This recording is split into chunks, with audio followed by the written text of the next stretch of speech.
嚟到第二站啦，嚟到第二站咧，放心，唔係嚟食薯皮嘅，今日咧就嚟食海鮮麵。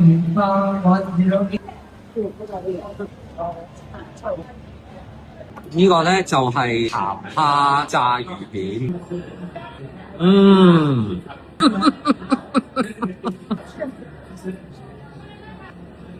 唔好食㗎，唔好食㗎，唔好食。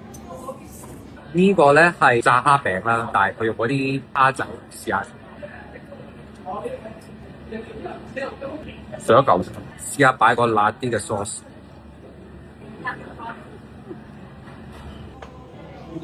嚟到呢一度嘅最緊要嘅目的咧，就係要試下呢一個海鮮麵。首先係梗係試一啖湯，冇錯，得睇啦。好多料喎，好難攻擊喎，俾啲時間我。就係呢個米飯。